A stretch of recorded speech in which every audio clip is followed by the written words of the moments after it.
Assalamualaikum warahmatullahi wabarakatuh. Saya Fatia dari kelas 9B. Di sini saya ingin menjelaskan tentang cloning.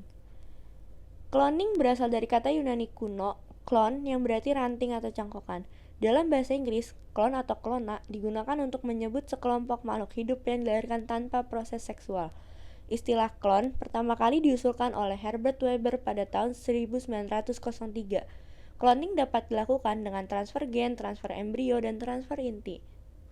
Macam-macam cloning dibagi menjadi 3, yaitu cloning embrional, DNA dewasa, dan terapeutik.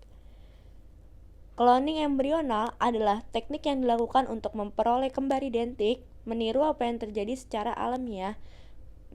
Cloning dewasa adalah rekayasa genetis untuk memperoleh duplikat dari seseorang individu yang sudah dewasa. Cloning terapeutik adalah rekayasa genetis untuk memperoleh sel atau organ dari satu individu tertentu untuk tujuan pengobatan atau perbaikan kesehatan.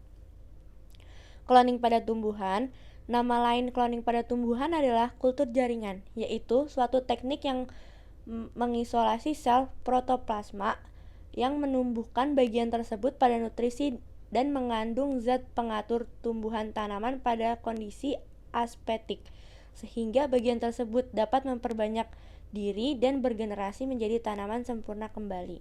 Cloning pada hewan. Cloning pada hewan adalah suatu proses di mana keseluruhan organisme hewan dibentuk dari satu sel yang diambil dari organisme induknya secara genetika membentuk individu baru dengan identik sama. Artinya, hewan cloning ini adalah duplikat yang persis sama baik dengan segi sifat, penampilan seperti induknya dikarenakan adanya kesamaan DNA. Cloning pada manusia.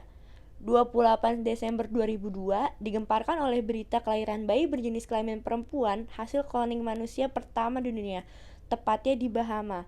Bayi perempuan ini bernama Eve. Eve merupakan bayi pertama lahir dari 10 implantasi yang dilakukan Clonite pada tahun 2012. Dari 10 implan, 5-nya gagal. Dampak positif dan negatif cloning. Dampak positifnya, membantu pasangan yang kesulitan mendapat anak dengan jalan pintas, yaitu bayi tabung, seleksi jenis kelamin, dan bisnis jual beli embrio atau sel yang digunakan dalam pembelajaran dan penelitian. Dampak negatifnya, anak hasil cloning didapat dengan cara yang tidak alami, rentan terhadap penyakit, penurunan fungsi sel sperma, dan umur yang relatif pendek. Sekian